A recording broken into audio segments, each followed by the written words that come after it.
Are we going to do a quick sound check as well? Sound check. 6, 7, 8. Keep going. 9, 10. Oh, there we go. Oh, wow. All right. Very inhibited guests we have here today. That's what I was looking at. Are we doing this? Awesome. Are we doing this for us, or them, or both? Are we splitting it in half? How are we doing this? We only planned on our show, so Yeah. if you wanted us to share with you guys, you're welcome to use it. Cool. Whatever. I don't know how much time you guys have. We could just hang out here all night. What we've done in the past is we did like a half hour of like our show, and then a half hour of your show, or whatever. We've done that too.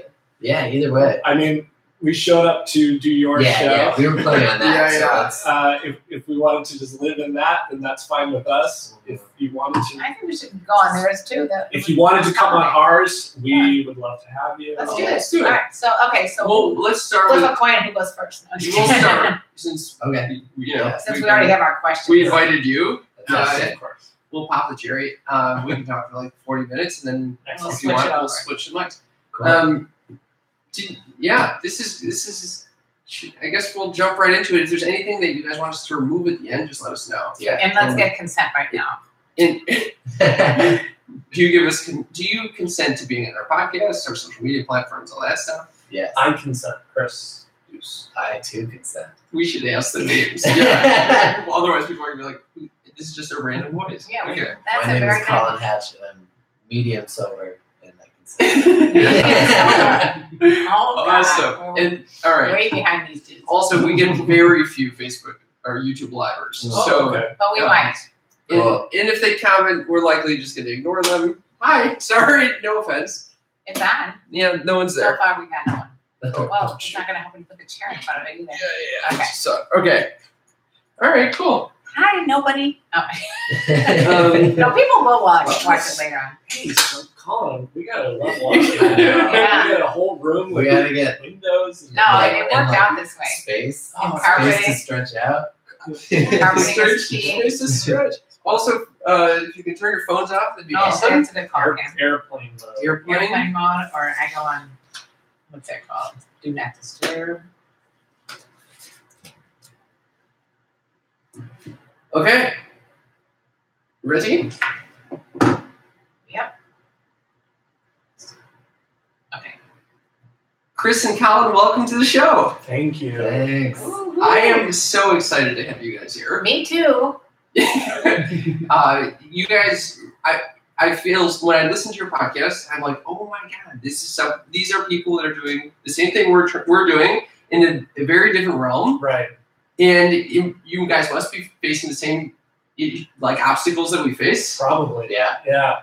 And you're comedians, which is also. how do you end up becoming a comedian that talks about sex? This is I thought We thought we I were was the only one. Yeah. We found out there's more of us.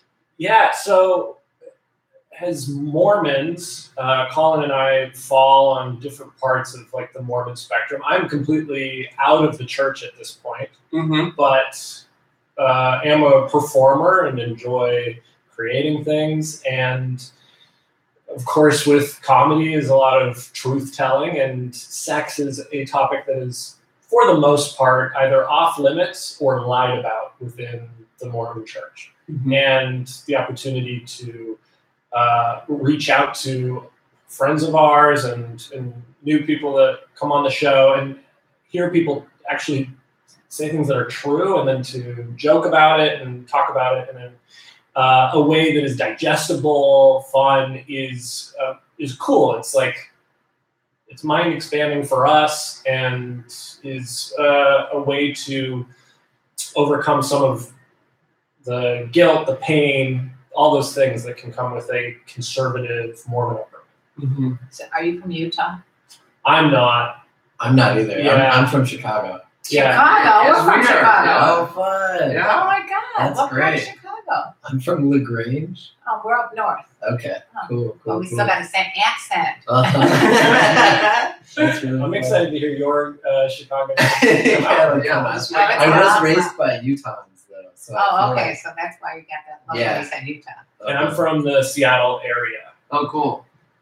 Gotcha. Mom, did you want to turn off the air conditioner? Just Is it bothering you? well, the audience might be like Annoyed? But Colin, do you think the audience will catch this at all?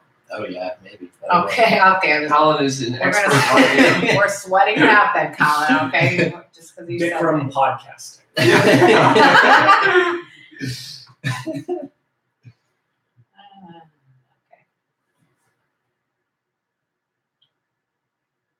We're drenched after our episodes. Yeah, It we're all just- You gotta it gets so sweaty, right? It's Yeah. getting Stinks in hot there, in here. yeah. Okay, let's go back to the Mormon Church. Yeah.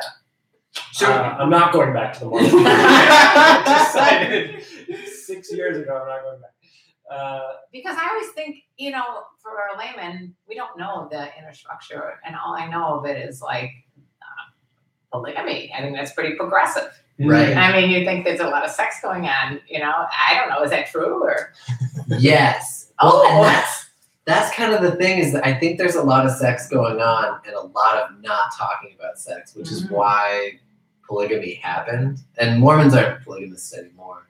At least like mainstream like Mormons aren't. There are fundamentalist, quote unquote, Mormons who have continued being polygamists, and there's a lot of them. We don't want to pretend that those people don't exist. Right. There are huge communities of polygamists who fall outside of the law and like mainstream Mormonism. But, Yeah.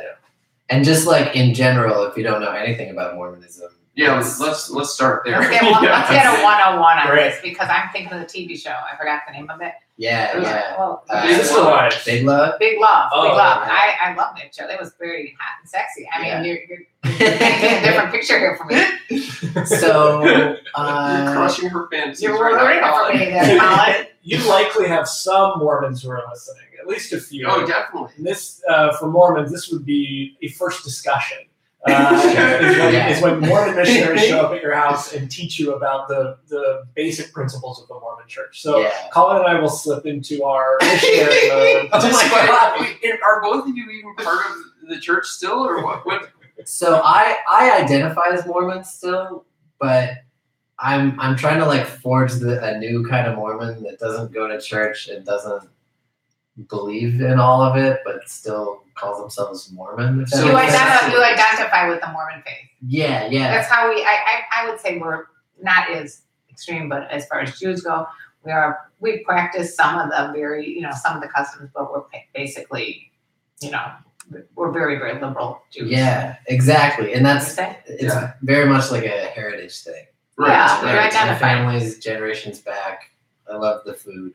Yeah. Mormon Right. food. I didn't know there was Mormon food. Yeah, what would Mormon food look like?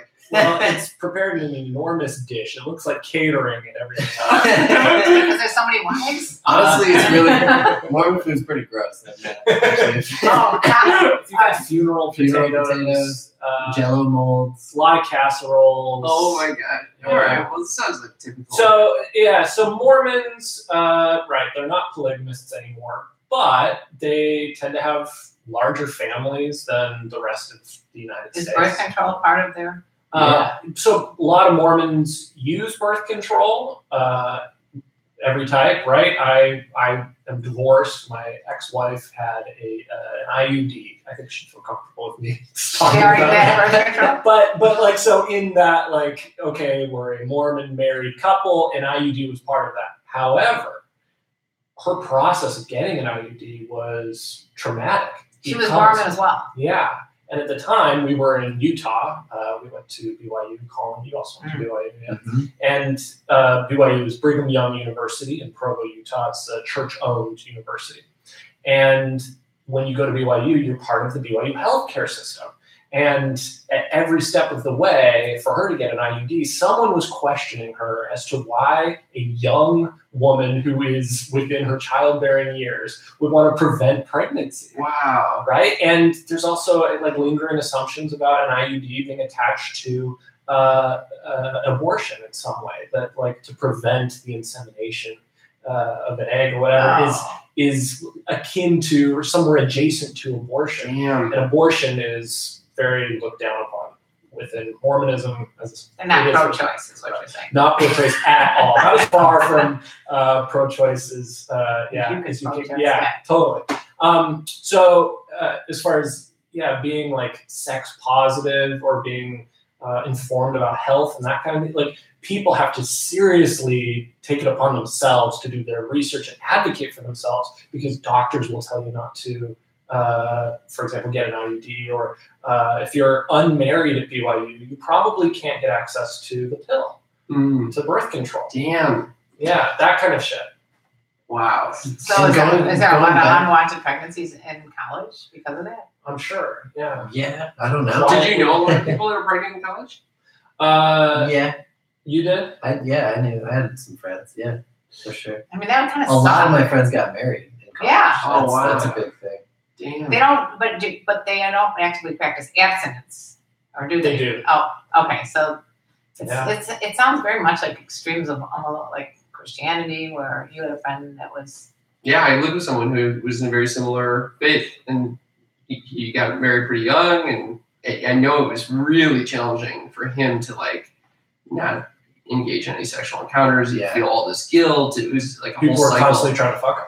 Yeah, you became a high commodity. Yeah, and it's like your first question. I mean, that's why I wanted to do celestial sex, was because there's so many Mormons who the actual Mormon Church's policy on abortion is actually pro-choice, but the members don't realize that nuance, and the members don't get that, and we don't talk about it enough in the church for anyone to know that. So interesting. People get away with way more extreme views than the church actually holds because we just don't talk about it enough. Wild. So where within Mormonism would you say that the church is pro-choice, or where within the like policies? Legally, well, so the church is anti-abortion except in cases of rape and incest. Mm-hmm.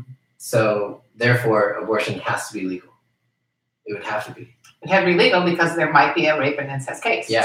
And they're definitely against criminalizing abortion that way, because of that. So in that way, they are at least open to that, like those specific instances of having an abortion. Yeah. Right. Which I guess other faiths may come down hard on. I don't know the details or stats on that. But yeah, I guess there are probably other faiths that would say fuck you to women no matter what. Oh, yeah, for sure. Yeah. No question about it. And there's people that aren't even religious that say that too. Totally. Right. Lots of them, unfortunately. Lots of like right now. Oh, God. So we kind of heard, did we cut you off, by the way, earlier? No. Okay. Yeah. So you are a little secularized Mormon a little bit. Mm-hmm. And how do you fit into this, Chris? I fit into it. I feel I'm still technically a member of the church. So the Mormon church has records. Your name's on the record. Really? There's card-carrying Mormons. Yeah. Well, to get in I know that you have to get into the temple. You have to be like a specific. You have to say you're Mormon, right? You can't get into Mormons, right? Yeah, and you have to go through certain like worthiness interviews, and then you get a card with a barcode on it. Are you like 13 and get a bar mitzvah? I wish. Yeah, bar mitzvahs are great. Bar mitzvahs really set you up in your community. People pitch in. I never had one, but it's a remarkable experience that you could never get again. It's not the same as a wedding. Right. Yeah, Mormons baptize you when you're 8, so not when you're a baby. You get baptized at 8, and at 8 you get a cake. So there's an advantage right there's there. some advantage there. Mormons don't give a shit about ceremony. That's Really? kind of true. It's like nothing is celebrated. Through it. Nothing's sacred. There's just Well, it's pretty young religion, right? It is. So like it is. this It's ritual 1830s. tradition. Yeah. So this is an 1830s American-born religion. Right. And okay, I keep thinking of I can't Big remember. Love. No, the musical. Book of Mormon. Yeah, Book of Mormon. Okay, hello. Love I have that like musical. some serious senility setting in these days, but yeah, I mean that was a great musical. Is how true is Book of Mormon? Because I've seen it twice. It's so hilarious. Oh, it's dead on. It is. Oh, really? There's a lot A of lot of Mormons actually love it because it's so like accurate, and they have jokes in there that like only Mormons get. Really? Oh, cool. Totally. Oh yeah. Well, yeah, and the church recognized the opportunity to promote itself within it included an advertisement within the playbill for Book of Mormon that said, now that you've seen the play, read the book. I actually did see that. I totally saw that. I thought that was a joke. It was real. The real. Mormon Oh my Church God. capitalized on that opportunity. Smart move. Took an ad out.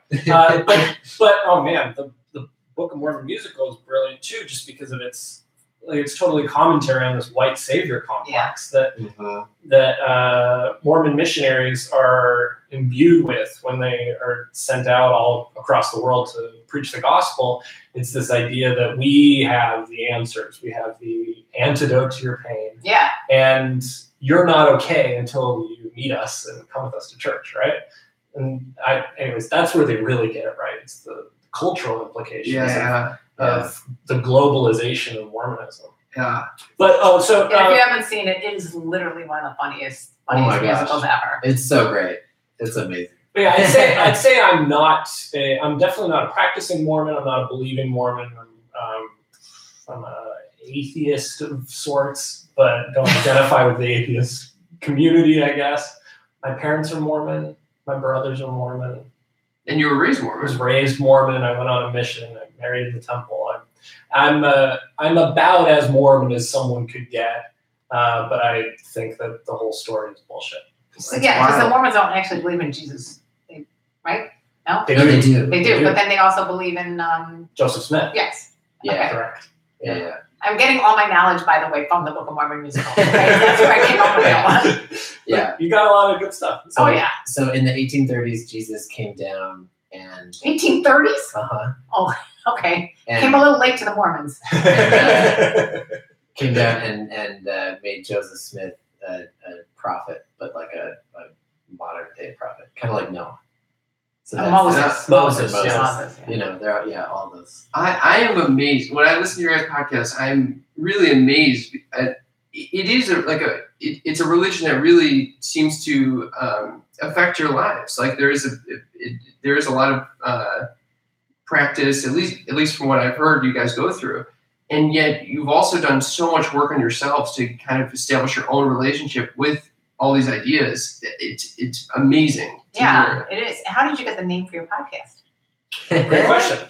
So it is a reference to an animation, a short film that came out in the 80s, which was produced by, I believe, people that maybe fall within like more conservative, like I want to say Baptist faith. It was a short film to dissuade people from becoming Mormon. So it was distributed to churches, and churches that are Christian would show this movie to show how ridiculous Mormonism is. And it was designed to embarrass the church. And like Book of Mormon. kind of, yeah, similar to that. And one of the ideas in this movie is the idea that Mormons can have endless celestial sex. After they are... Oh, really?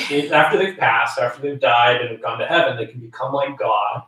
And there they can be polygamists, have as many wives as they want, and fuck their way through eternity. Yeah. And that term, celestial sex, kind of became a meme because it's a funny term, and the internet adopted it for a spell. I think that the website, You're the Man Now Dog, I don't know if any YTMND fans out there, but there was... someone cut up this short film and made a music video. Mormon Jesus is a phrase uttered throughout that video. Anyways. We have to check that out. Check it out. The way I'm describing it is really funny, much funnier than the short. Don't watch the short. Okay. So we decided to co-opt that term, celestial sex, from this thing that was designed to solely embarrass the church and bring it back into Mormonism, kind of steal it from the fundamentalist Christians and kind of bring it back into Mormonism. It's awesome. So how do you think Mormonism affected your sex life, like growing up, today? I mean, this is a huge question. Did you have a sex talk with your mom?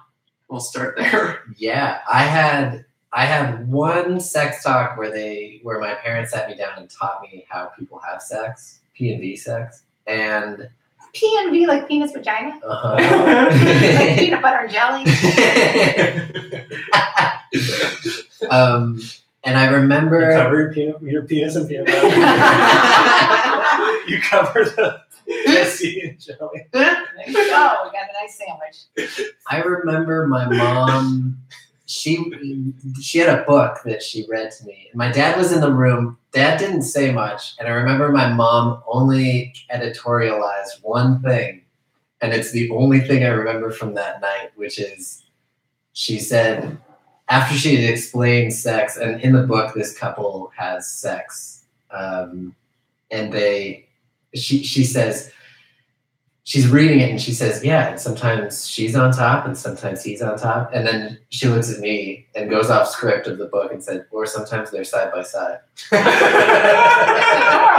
that's all I remember from that talk. Your mind kept going like side by side. How does that work? Oh, I still think about it to this day. When you're having side by side sex, you're like, look, I'm Wait, doing how what old Mom were said. you? 3rd or 4th grade, so what was that, 10 or 11?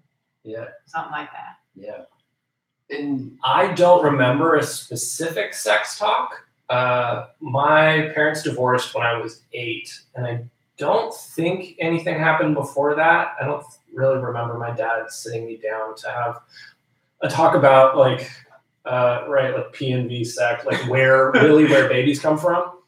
And then my mom was probably too stressed out being a single parent to like sit me down. Plus there's all of the Mormon stuff going on. And then my stepdad did not teach me about it, and I got a stepdad when I was 12. But what I do remember is my dad at one point telling me, Chris, do you know the best part of getting married? You get to see your wife naked. Oh my God. So special. I'm probably 7 when he's telling me this. God. And I really spent very little time with this man.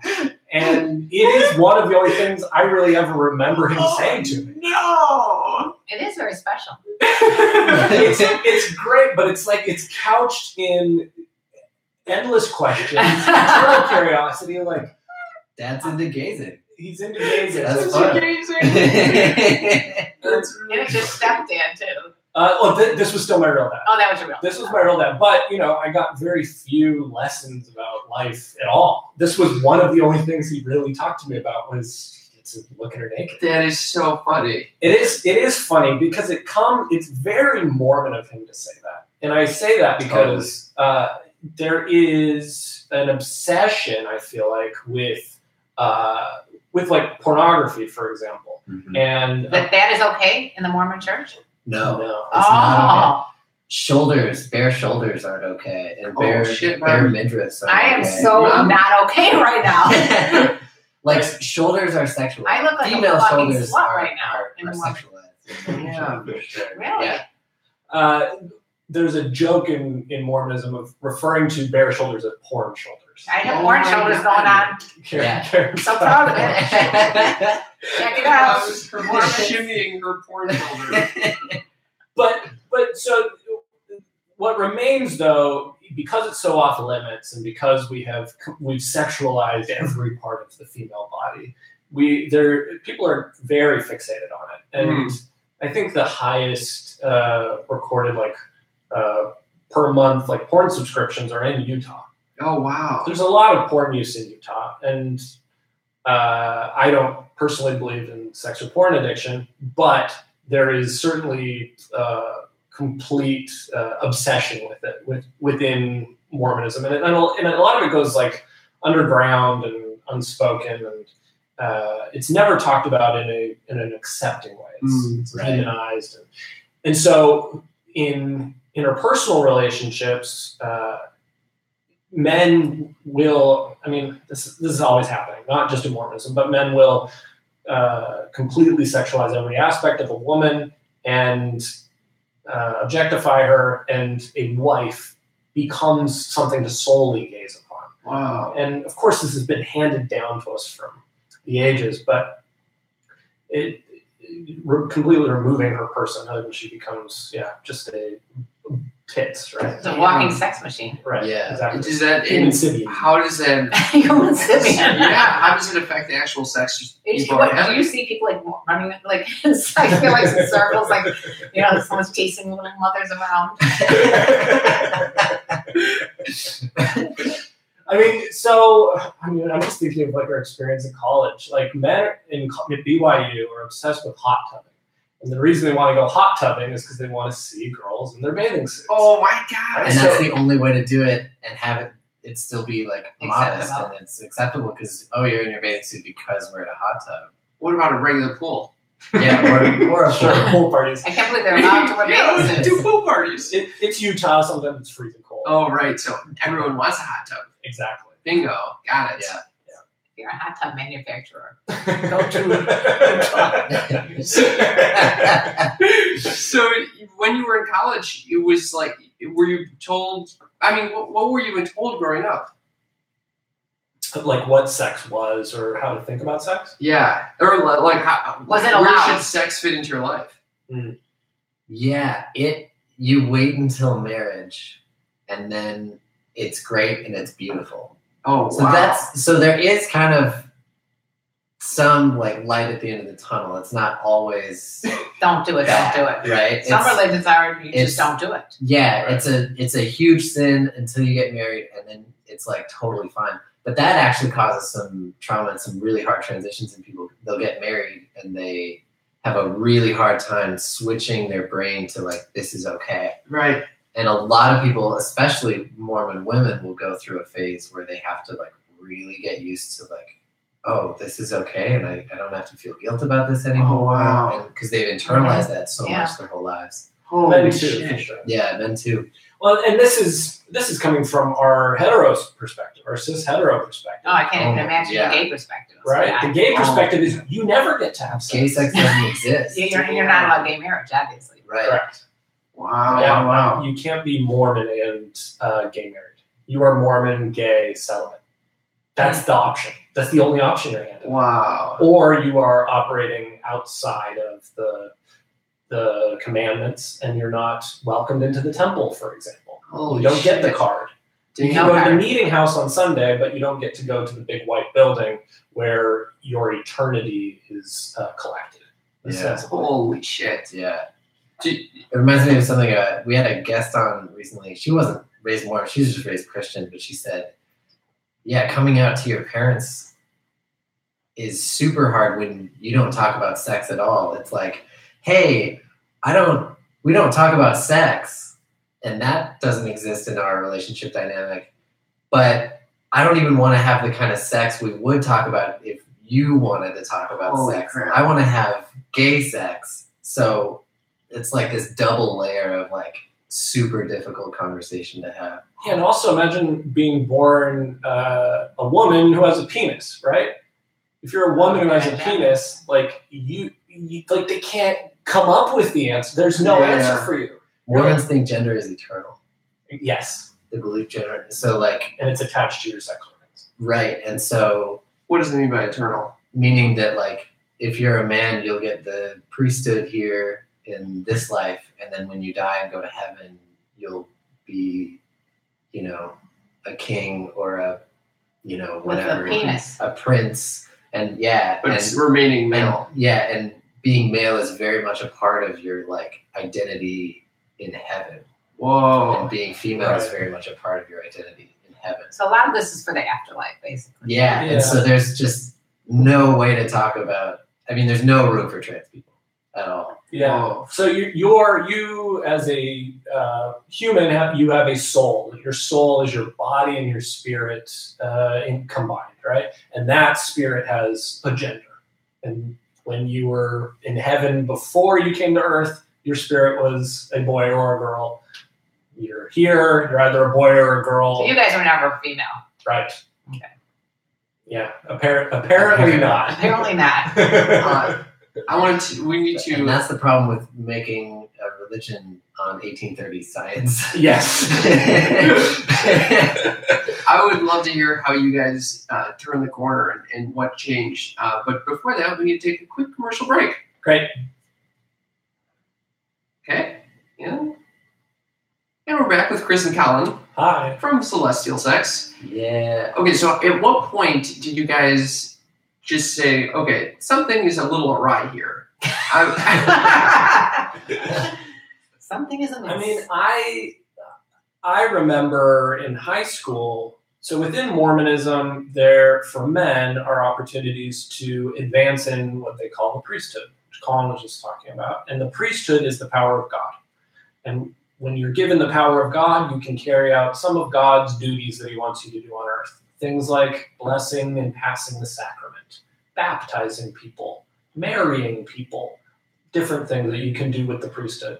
Being a leader in a congregation. Right, leading the church, that kind of thing. And you are practicing those things as a teenage boy in preparation for becoming an adult and becoming a leader in the church, which is reserved for men. So to achieve some of these things, you need to be spiritually pure, right? And I interpreted that as a teenager to mean that I couldn't jack off, right? Did they tell you no Yes. jacking off? Yeah. Oh, so then you're right on. They tell you that, but everybody's jacking off, right? Right. Well, women too. Yes. Well, they don't really talk about it with women, but that's the expectation. A woman could probably slip past those rules a little bit easier than a man because there's really just less expected from women in Mormonism. Wow. I heard a story once of a young teenage girl who went in to see her bishop, told her bishop that she had been looking at porn, and her bishop said, "No, you haven't," and just didn't believe her. And she was like going into like started, repenting for it, and like he just didn't believe that she would look at porn. Oh my god. There's a lot of like denial of female sexuality going on. Holy Totally. shit. So, I mean, yeah, surprise, surprise. I'm beating it like crazy. Because it's almost like the forbidden fruit too. They already know you're not supposed to do it. 18, 17. I'm a boy, right? I'm like, Yeah. I'm coming of age. It's dripping from my ceiling. I can't seem to turn off the faucet. You're And- hetero and all your friends just got boobs. Right. Totally. Yeah. And there's plenty of adult women that happen too.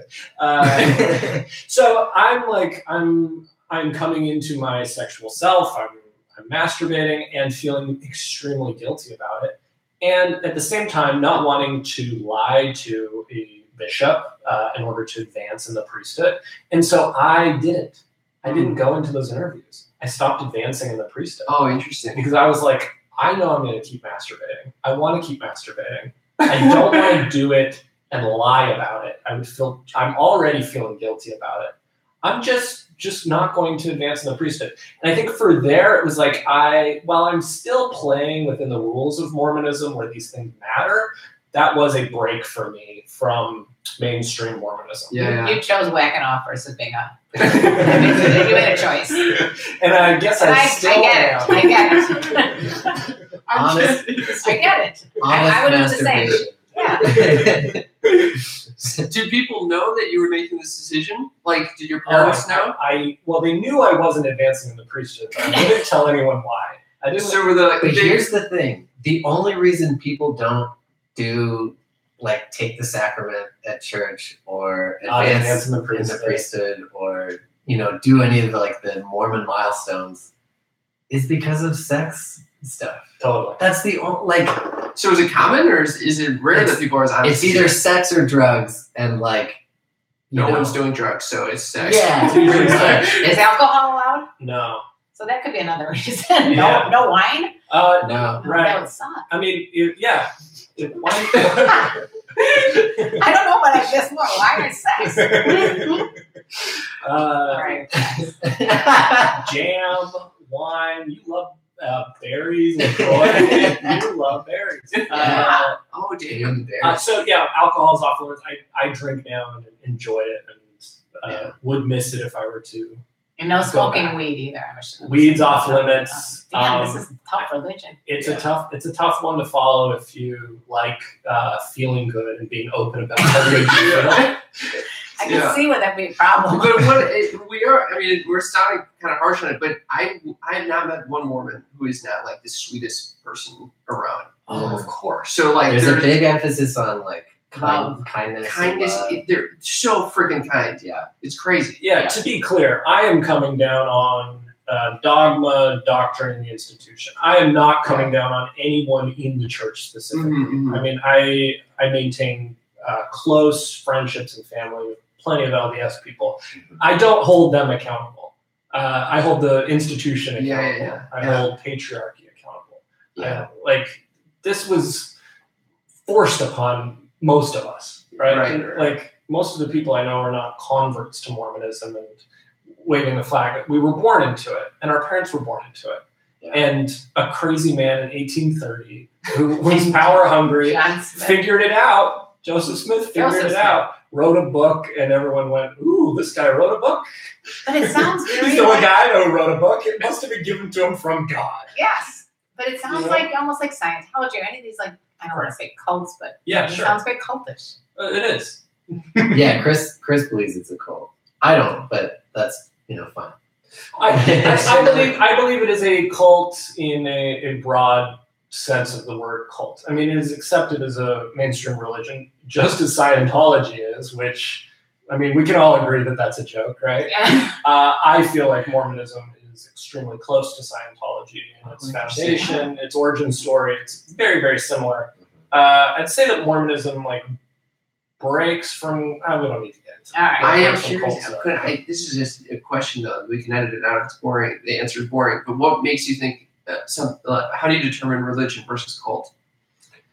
I would say, does your religion isolate you completely from the rest of the world? And when you break from that religion, are you shamed and isolated from that religion? And your family. And your family, right? So I think Scientology does that probably more often than Mormonism does. When you leave Mormonism, you don't have these squirrel hunter people coming after you, videotaping you. It's really kind of spooky. It's scary. Yeah. And Mormons, for the most part, will not lock you in a basement. And make you clean toilets and toothbrush. Exactly.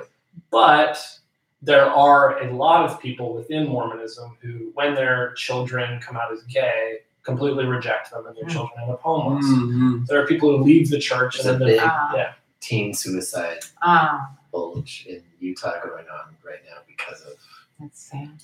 These there are a lot of teens that realize they're gay in Utah. Their entire community doesn't think their sexuality even exists, and they don't know where to go. So there's a lot of that. Those people, I'm sure, could walk away going, "Oh, I just escaped a cult." Yeah, right. Yeah. But for people like me and Colin, who are white, male, cis, straight, honestly, I suffered very few consequences, and that's privilege. Yeah. Colin and I are soaked in it. We about as soaked in privilege as you can get. If Colin and I were billionaires, then we'd have. That would be more soaked. But as far as leaving a religion goes, my family still loves me. My friends still love me. Still talk to you. Yeah, I may have missed out on some work opportunities by leaving the church, but that's about it. I'm safe. A lot of people aren't. So for me, less cult-like than it was for someone else, but in the way that they tell you that a number of things are true that are absolutely untrue and completely made up, and making up an eternity that you're aspiring to, and adjusting your sexuality and changing just your beliefs about yourself. Very cult-like. Yeah. Well, what did it feel like when you guys were coming to terms with the fact that you might not agree with this whole religion that you've been raised with? Oh, it's so earth-shattering. I can only imagine. Those were the worst 2 years of my life. And so I was living here in LA. This was pretty recent. This was 4 years ago? Yeah. Oh, wow. And it had been starting earlier. It started How while old I are was you now? at BYU. I'm 30 now. It started while I was in college. And I always say if I had stayed at college another month, I would have just left the church. I was really grating against, because in Utah, everybody's Mormon. You can't escape it. You go to the grocery store and you feel like, everybody there is Mormon. It's all of Utah, not just Salt Lake City and. No, yeah, it's the whole state, and so there's a lot of oh man, it's really hard to break out of it while you're so surrounded by it. Then I moved to LA and I found it refreshing to like live in a real community again with, you know, diversity Oh and my God. different people. So church became like a rest from that and very like grounding once a week kind of thing instead of 7 days a week, 24/7. But then as I started realizing that a lot of Mormons say a lot of things that don't make sense, It's a problem for you. it just started really tearing my mind apart. You know when you're cutting a steak and you've almost cut through it and you just kind of pull the steak apart with your fork and knife instead of cutting the rest, and there's just like a few whatever. It felt like my brain was tearing itself apart when I went to church. Shit. I would come home with crazy headaches Oh, and just cry for 3 hours. and you were so alone. Yeah. And the problem is and this is kind of what Chris was talking about too. It's not advantageous for the church. It's not in their best self-interest to give their members language to talk about leaving the church. And so they don't. What would that look like if they did? That's a good question. That's the thing I've been thinking about a lot lately. But it would look like, you know, having like a Sunday school lesson about how to talk to your family members who don't go to church anymore, how to be nice to them, how to treat them like real people, how to like have a conversation about differing beliefs and not get angry, that kind of thing. But they don't do any of that. And it makes sense because it's not in their best self-interest because they want everybody to be It shouldn't be members. comfortable, right? Yeah. Shouldn't be comfortable to leave. They don't want to make it comfortable to leave. And so that you just have to go that alone. And Jesus I Christ. thought I had lost who I was. Your whole identity. I thought I was going to come out of this a completely different person. And I came out on the other side and realized after lots of therapy that I'm still me and so much of me is still me. And So it's so freeing now. it was really liberating, but oh my gosh, it's the hardest thing I've ever done. And then you guys found each other. We've been friends. Colin and I met at BYU. Oh, cool. So we knew each other during this time for me and for you too. So you have helped each other. Yeah. Oh yeah. Yeah, and I think so we've been doing this show for a year and a half or so. Yeah. And I'm sure a lot of these conversations have been healing for both of us. And Colin and I have I mean, that's part of the podcast too. Yeah. We get to rehearse these thoughts again and again. Yeah. And it really helps us oh yeah, wait, that is wrong. We both know that's wrong. Okay, it's wrong. Yeah. And then you get new perspectives when you talk to other Yeah, people of different religions and different Orthodox religions especially. For us, I mean, Or two Jews. we're two Jews. This is sex is totally fair game for us. I don't think any. I mean, actually, the Hasidic Jews really push sex. I think. Yeah, sex is a great thing over here. So it's really interesting. You know, even for us to have this podcast, we're constantly learning. Our ideas are getting challenged in ways that we didn't even realize were kind of conservative or isolated. Or especially with the discussions that we have, which are I can't even imagine what the Mormons would think of us. It would be like dartboards or something. I don't know what they would just completely. I mean, we pretty much shadow almost all boundaries when it comes to what we talk about. Yeah. So I have to say that I first heard this podcast, I don't know, two or so years ago, almost 3 years ago. Is that when you started? Yeah. And was moved by it, inspired by it. You guys inspired Celestial Sex. Oh, Really? wow. Oh my God. Yeah. That's so awesome. And I remember, listening to your show, and I think you were interviewing a sex worker or a porn star or something. I was like, sounds right. And of course, your dynamic is what it is. A mother and her son openly discussing sex. And I thought, as I'm sure a lot of your listeners have thought, my mom would never talk about sex this openly with me. And I felt that too. And I was, you get the why not? Well, now I'm part of this system. And you just kind of start sorting that out. Yeah. Anyways, I think openly discussing sex is the only way to go. And that became the mission of our show, was to normalize talking about sex within our circle of influence. I have goosebumps. I just Me feel too. so good that you said that. I mean, if we can inspire anybody, especially men like you who are so classy and smart, I mean, it's amazing. Yeah, and honestly, listening to your podcast did the exact same thing to me, because I was so pumped with this interview, because that whole being raised in such a strong faith, and then doing the work to get out of there and decide what you really want is so inspiring. And to infuse comedy into it too. Yeah, and the fact that you're like, how does it relate? Like, these sex talks are for us have been heavy as fuck, and given that I thought this was just going to be a comedy show, I'm like, oh, it's going to be funny to talk about sex in my hour, and now it's more like, no, this is actually affecting people in a way that we weren't expecting. That's exactly our experience too. Did you get into it for comedy? I did, yes. Oh, yeah. I thought it would be funny. Yeah.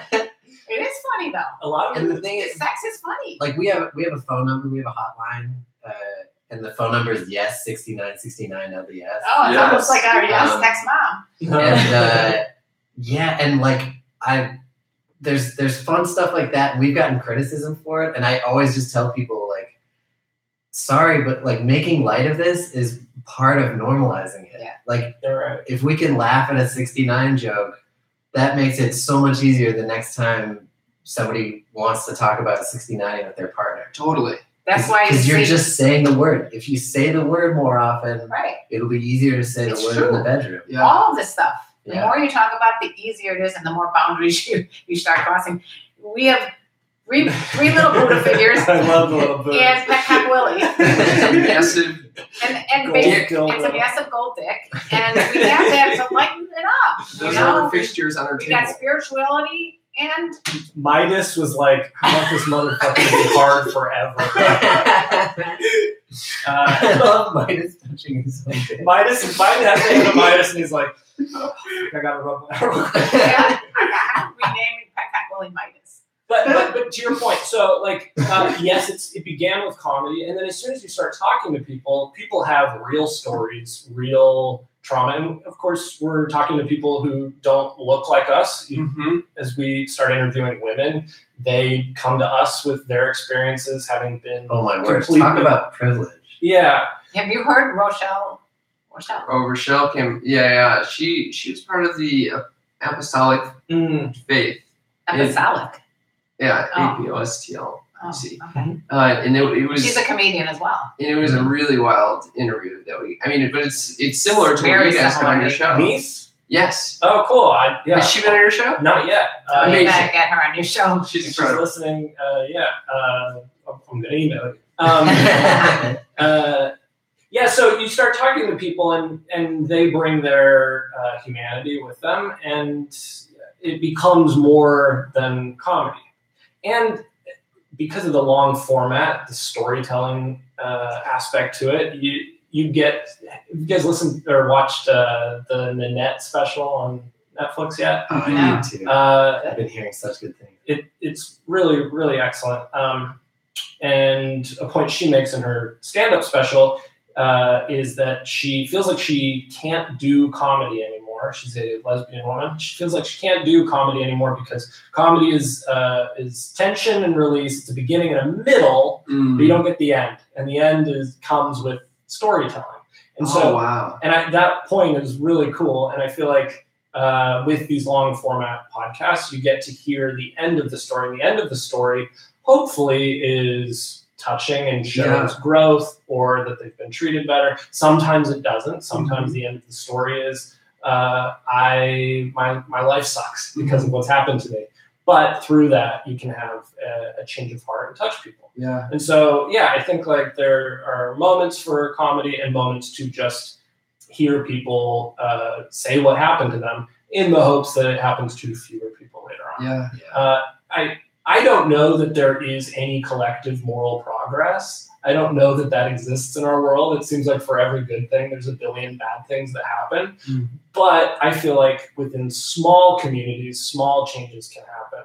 And Mormonism is very small. There's only 15 million of us in the world, and the ones that are English speaking, there's much fewer, right? And so I feel like within this small group, there are changes happening. We are witnessing them. We have a guy who was we interviewed on our show who was tired of young people being brought in to be interviewed by bishops about the masturbating, because bishops will ask young people before they can get baptized or get the priesthood if they're masturbating. And these are private interviews, so this is like a grown man in his 40s or 50s talking to a 13-year-old female.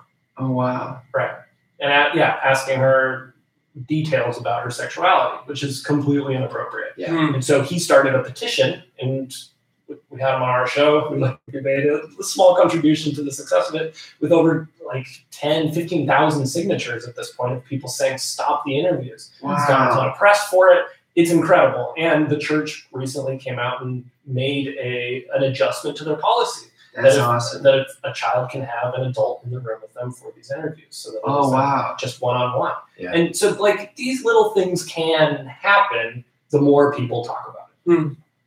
So where now do you guys, how do you think, are you still working with stuff in your sex lives?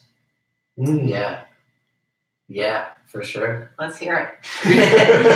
Wanna talk about Let's it? get the deets on the P and the D. Honestly, I've related a lot to what my experience was when I stopped going to church and kind of had to reestablish what I believe and what I don't believe. It's a lot like that. Oh, yeah, do I, a lot of questioning what I want, out of sexuality and what I like and what I don't like, and kind of discovering who I am and what I like. I don't know if that You're makes having a sense. lot of sex. And I approve. Doing a lot of exploring and making, mental notes of what I like and what I don't like, and incorporating that into my vision of myself, and being open to oh, maybe I'm going to be a person who is this way, and that's fine.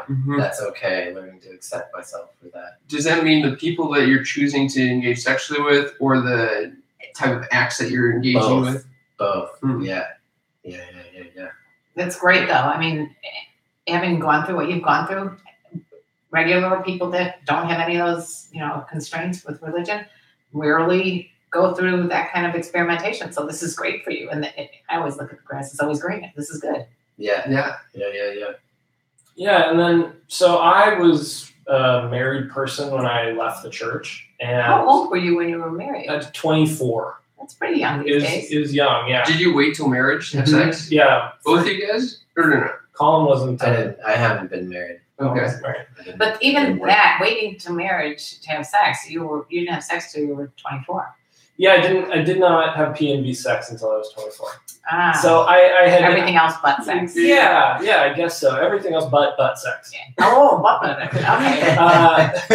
Yeah, I had been sexual with people. I started kind of making out and trying stuff in high school, and I guess it would start to look like sex and mimic sex. Is that allowed? No, it's off limits. Yeah, completely. Yeah, anything beyond kissing, if you're allowing yourself to become aroused, at that point the spirit has left. Oh, right. The Holy Ghost. That's the teaching. The Holy Ghost has ejected himself if you become aroused. So you ejaculate, he ejects. He ejects through your dick. Yeah. That is the Holy Spirit going. It's Elon Musk's Hyperloop, but for the Holy Ghost. So by the time I was off my mission and with the person that would end up becoming my ex-wife, we'd started being sexual with each other, and were together for a couple of years before we got married. But it wasn't until then that we had penetrative sex, right? So it also because that was my first time, but in conjunction, I was not good at talking about what I wanted. I didn't really have a grasp on consent. Consent within marriage, right? Because it involves a lot of communication. Absolutely. Wait a second. So, Or was she like just going along with it in silence, or? Yeah, and there were a lot of moments where that happened, and that is such a pain point, I'm sure, for her, but for me as well, to like come to terms with the fact that I was part of that, right? To have sex with someone who may not have been in the mood, but didn't feel like she could speak up, and we were just doing it anyways. So it was like an obligation for her. Yeah, which is, not to absolve myself at all, but that it is taught, right? It's taught to women within Mormonism, either like one-on-one, or just the idea is that women are property. Oh man. Right? That still exists. And that's a cultural thing, not a doctrinal thing, but it's powerful in the community. It's somewhat doctrinal. Somewhat, yeah. Yeah. God gives man a wife. Sorry, I was raised by really liberal Mormons, so sometimes I have these. You're like a heathen Mormon. I have very like liberal views because my parents gave me them, but you're right. There is some like doctrinal basis in it too.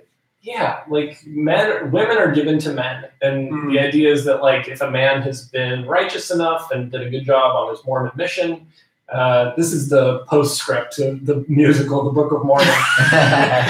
You get to fuck all the time. Evan says no. This sounds like a good idea. Yeah. So some missionaries are taught that if they are more righteous and work harder on their missions, they will have more beautiful wives later on. They will be blessed with more beautiful wives. Like 7 Vestal virgins. I was told, going out on my mission, I was told the harder you work, the hotter your wife will be. What? By a picture. Oh my god. That didn't sound a little weird. Oh, it did. At the time I was like, this is gross. it is gross, but it's also a young mind and someone who is in a power, like a position of power and authority, is like telling you this thing that could make you feel powerful, horny, right? Like it's rewarding the pleasure center of your brain to think that you will be gifted this hot piece of meat. I like you pointed at me when you why said do you this. Damn, you are so freaking hot to the Mormon. Marinated, juicy piece of meat. This steak I want to rip apart. A lot of steak references in this conversation. Wow. But so as our marriage went on, communication became easier. Her and I opened up to each other. And is she still a Mormon? I don't know. I don't know that she would say it. Who knows? That's up. I'll let her answer that specific question. Her lifestyle, I don't think, would reflect a Mormon lifestyle, which she would probably agree with. So we became better at communicating, and through communication, started to have a better sex life. I learned more about how women are not property, and her and I, we discussed this on a separate podcast, had our feminist awakening together. Wow. And along with that came a healthier, more appropriate idea of how to have partnered sex. Yeah, I mean, are orgasms for women like something to achieve? Within Mormonism? Yeah, I mean, do they give a shit? Some people have done, I think there are some studies out there, or at least some like casual studies of Mormon women, and there's reason to believe that a lot of Mormon women haven't had orgasms. And not, because why would a man bother with foreplay if the property is there and doesn't really? Correct. Yeah, and why would a man wonder if a woman's having an orgasm when he hasn't learned anything about sex? He doesn't know that women can have orgasms. Because they don't know about the clitoris. Yeah. Okay. Yeah. It's not in the book. It's not in the book. If you don't talk about sex at all, then you don't learn any of that. I would not like that aspect of Mormonism. Yeah. Did you? I also remember hearing that you said you didn't have sex ed, right? Like sex ed class, right? You were taken away from that, or correct? That's wild. Yeah, Mom said, if you have any questions, I'll answer them. So put it in your Which is a terrible thing to tell a kid. Yeah, this is a fresh brain. The ball is in your court. Doesn't even know which questions to ask. Yeah, children just don't have the language. They need to be given the language first. Yeah, I had my whatever was happening in my changing body, but I didn't have decent lessons on anatomy or Yeah. or on consent or you might have asked questions, but you just don't even remember, because I remember Cam came into my room one day and said, is having sex when the man puts his penis in the woman's belly button?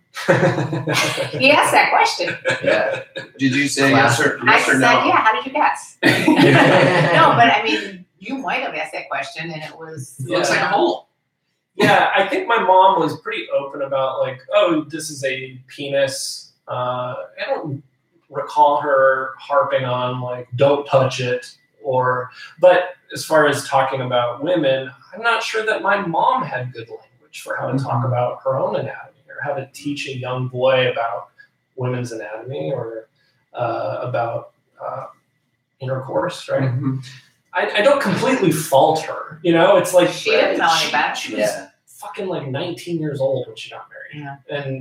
Yeah. And my dad, God bless my dad. My dad is not great at communicating. I'm sure their sex life was limited, and it's a stack.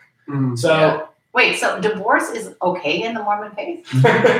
Yeah. That's surprising to me. It's a little hard to pull off, but it's fine. Yeah. It kind of has to be.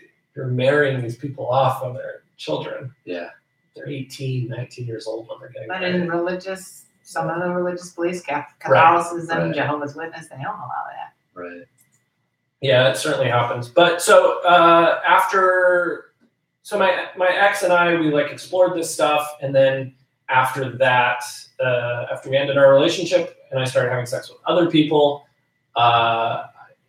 it's like, oh, I can use this language that her and I were figuring out, and as like this jumping off point to then have like better, more fleshed out conversations with these new people that I was having sex with.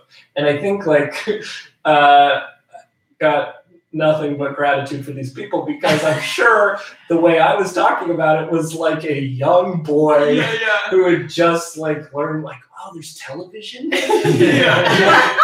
this knob and I can watch a different channel. This is a video game. This is Nintendo. I'm sure it was hilarious. And Wait, have you ever been with older women? I have been with one older woman. And that would be like complete. I mean, I always think of older women as the teachers of younger men. My Cougar whole concept. Yeah, her and I did not have P&V intercourse, but we did fool around, and yeah, it was. I remember that being quite intimidating because of her experience. Yeah, her sexual experience. Yeah. And her adventures. That's an adventuresome. She might not be you. She could have just. I'm not saying she's me. I'm just saying there's a lot of older women that I've considered. If they go through a divorce or whatever, they're like wanting to have sex again. Yeah, and she was great. He's got this dreamy look in his face, like, oh. Can I ask? Is that a dynamic you like? I like that dynamic. And I talk about it a lot. I think it works so well in so many different circumstances. Yeah. Especially for guys in their 20s that are focusing on their career and they don't want to get involved in like an intensive, obligatory type of "I'm going to marry you," right? White picket fence thing. And I think it can really work well, especially for like a newly liberated Mormon. Yeah. It'd be perfect. Yeah. Right. Yeah. I remember feeling very intimidated, and for different reasons, it couldn't continue the relationship. But feeling like switching the power around, I think, was very healthy for me to be with someone intimately who was more successful, older, had like lived, and it's cool. So awesome. So now, are you also still figuring things out, or are you kind of stabilizing? Okay, so I have a girlfriend who I've lived with for a little while now. We've been together for a year and a half. And what religion is she? She also grew up Mormon. Oh, interesting. Yeah, we met when we were 18 in Provo, Utah, and reconnected later on. Wow. But there's a comfort level there as well because of the culture. And I would imagine it'd be hard to be with someone who's completely different than you, even though you're, she's not a practicing Mormon. No. There's just so much explaining involved. Because one aspect of Mormonism is like, I remember my brother was seeing a therapist who wasn't Mormon and wasn't very familiar with it. And one day she interrupted him while he was talking about something, and she said, "It sounds like you weren't just Mormon, but you were like very intensely Mormon." And my brother stopped her and was like, the thing is, if you're Mormon, you're hardcore Mormon. Mm-hmm. There aren't like halfway in, halfway out. No reform. Like whereas in Judaism, there's a reform. Yeah. There's Exactly. conservative, there's Orthodox. Right. And you're just like in it, and you know it, like all of the scriptures, and you can like cite things, and you know all the vocab, or you're not. Wow. Colin, So you're a there's- reformed Mormon. Right. That's why I'm trying to forge, Now. Trying to make these trying to layers. forge this new path. Yeah. This is the end of the idea with my girlfriend is that her and I feel like we have a healthy sex life.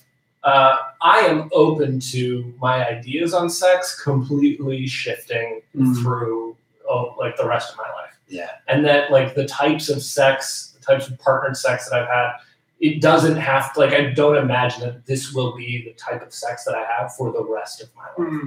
If it does, if that is the case, great. But I like having only been alive for 32 years and seeing that my mind was able to change so drastically about different issues. It's like, I don't know shit. Yeah. Like, I haven't. It's amazing. I am naive beyond my own recognition. But you probably know more than most people who don't even question a lot of their ideas. That's exactly what. Yeah. Which is like, then you go, oh, fuck, people are just so naive. Yeah. And And you live in California.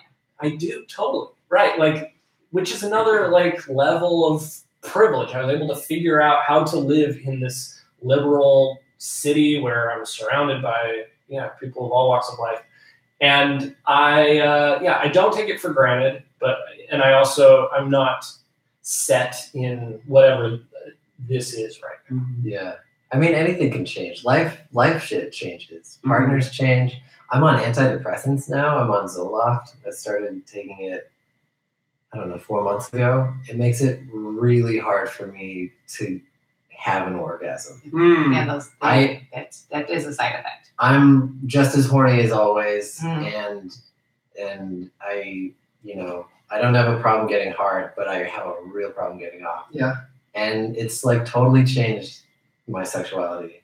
That's And wild. Who knows how long I'll be at it, or maybe like my body will get used to it after a while. It could be. And Or you could try a different. it'll get easier again. Is it for antidepressant? Yeah. You might try a different one. It Yeah. doesn't have the side effects. Like, I just started hair pills. I'm on finasteride right now, right? So on Propecia, Chris wasn't growing enough pubes. That's true. I did it. My pubes started falling out, so Once it's or time twice. for my pubes to come back. No, so Everybody does. Hashtag Bigger Bush v. Gore 2020. Bush v. Gore. So like that could change things. It hasn't changed things yet. It's changed my mood. Oh wait. Oh, it That's has? Propecia. That's Propecia. something. Oh no, I'm saying Propecia. Change your mood. Propecia can, like, you can experience mood shifts. You can also experience ED, Has right? that changed your arousal yet? It hasn't changed my arousal yet, and it hasn't changed my erections, but it could. Like that, and that's a part of like so many men's lives, especially as like more men are becoming aware of like medicine like Propecia. Like aging it can just change all Yeah. that. Well, We're constantly changing. yeah. Try being my age and talking about sex all the time. Right. I think we have to Yeah, we got to wrap this up. here, Oh, but we have one. we've been We so have one other question, one question which that's, is gonna. Oh wait. well, I don't think we have time for Okay. this at this point, but I don't think it would work. We were going to ask you guys to call your parents and Oh, have a fun. sex talk. My parents are big fans of celestial sex. oh And- really? And it's really helped our relationship. Oh Can wow. we have a 5-second phone call with your parent? I don't know. I don't know if they'd be down. Do you want to call them? Even if they hang up, it's fine. Yeah. It'll be great. Just surprising. This is our fun time. I usually have to do a whole setup, but maybe we'll just do a. Yeah, sure. Okay. Loud enough. I'll just like hold it. Yeah, just hold it up to the mic. Just hold it. What should I ask them? I don't I know. guess I'll just tell I them. think what we usually find with when we ask people to call their parents is basically, what is it like to have? I guess what is it like having your son do a sex podcast Yeah. to begin That's a good with? question. Yeah. I'm gonna call my dad. Oh. Even better. Because Kidding. Mom has said before that she doesn't want non-celestial sex. Oh, okay. Let's see. I did.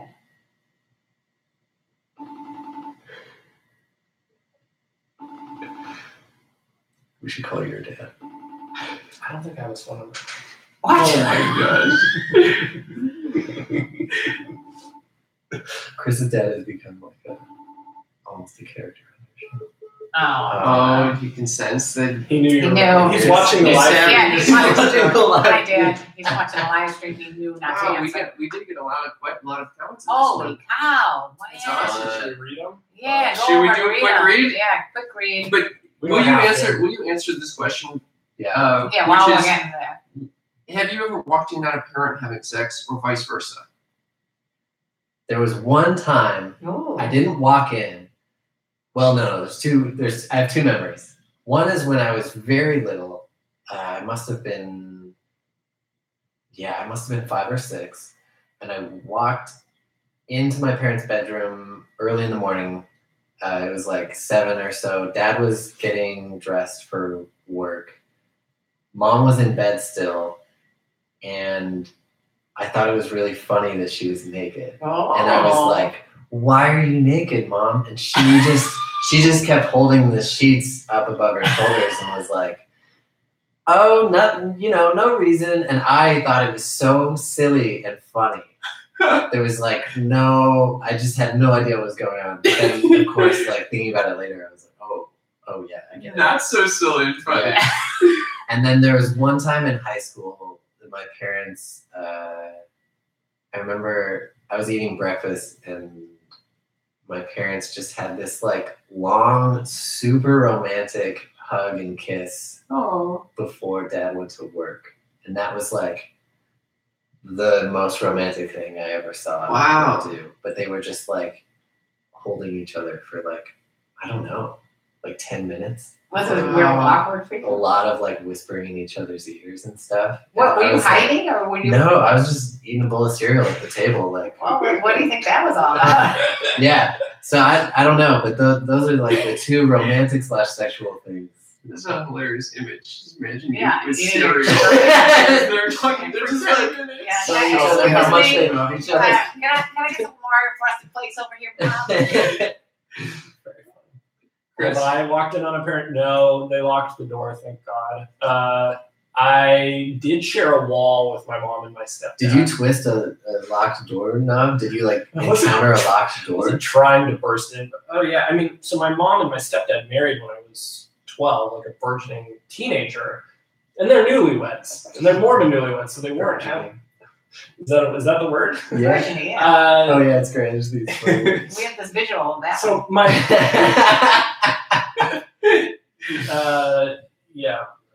acne. Imagine acne. So my parents were newlyweds, and I, at the time, had a very healthy sex life, and I had not been demoted to the basement yet, where I finally got my own room, and for a while shared a wall with my mom and my stepdad. Heard more than I wish I ever did. Oh no! It was never discussed. No, and I don't think they know that, and I hope they never listen to this. How often was it? I don't want to talk about it anymore.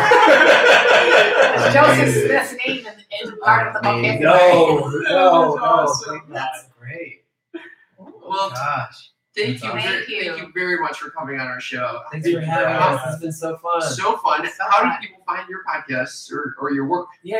It's called Celestial Sex. It's available wherever you download podcasts. And we're also on Instagram and Twitter at Celestial Sex Pod. And Patreon, right? Yeah. Oh, we have a Patreon. Patreon.com/celestial sex. Yep. And for money, you can hear more. Yeah. More shows. You can hear double the episodes on the Patreon. Yeah. And are Awesome you place still to be. performing at UCB? I perform regularly. I'm an improviser and sketch guy. We have to see you. I love UCB.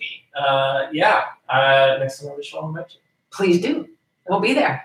Chris is so talented. You are too You both are. You guys haven't had us laughing, which is always a goal. Thank you, Okay. guys. Thank you so much. Yeah, thank you. All right, so can we just see if there's anything going Yeah. on over here? Well, Yeah, I'll keep the mics running, and I'll just start Okay. reading shit off over there. Cool. I don't think we've ever had this much engagement This is so on our fun. videos, so we'll see. Awesome. So this is a little bonus episode where we're going to look at our YouTube live comments and see what people have got to say. Holy shit! Okay, we got an I'm no longer Baptist. I got sick of all the fear-mongering, paranoia, and homophobia and hypocrisy. Yeah. It's heavy. Yeah, fear-mongering is tough. Especially around sex. There's a lot of fear-mongering in Mormonism. There's a lot of be afraid of. There's a lot of don't lie down on top of each other because you will lose control. Yeah, don't, especially after midnight.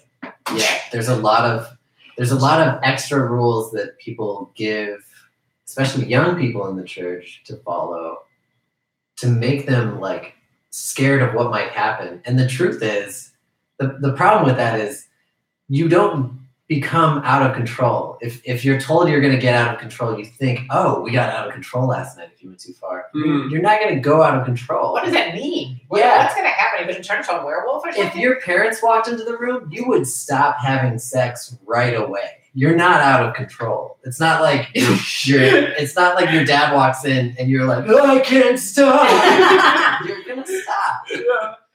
No one gets out of control. It's all sex is your choice, and it's always your choice, no matter what. Everyone is talking about Robux. Do you guys know what that means? The fuck is ROBUX? I don't know. I don't know. Is it a game? I don't know. Are they still online? Can they explain? Did What people is who- Robux? Did people who like Robux find each other on That's this? what robot- I guess so. I don't know. Mom, what did you label this video? Sears and Roebuck? Tell us. I don't know. There are literally 5 people talking about Robux on here. ROBUX. Is it an MLM? Is it a multi-level marketing scheme? It looks like some sort of little figure. It's the world's largest social platform for play. It's something silly and stupid. Okay. I think these are all the significant questions. I hope you enjoyed the Well, bonus episode. yeah, that was a Thanks real for good visiting. bonus More problems. episode. So glad to hear about Roblox. Okay. I was actually just happy it wasn't some pros. Sweet. Should we take a break? What do you guys? So How you fun. feeling? Yeah. Yeah. Do you want to do it now? I mean, we hadn't planned for it. That's the I'm down truth. though. If you But guys are down. We're down. yeah, Cool. Could I use your restroom? Yes. There's a slight. Mom, do you want to keep this going, or do you want to end it and start a different one? Let's end it. All right.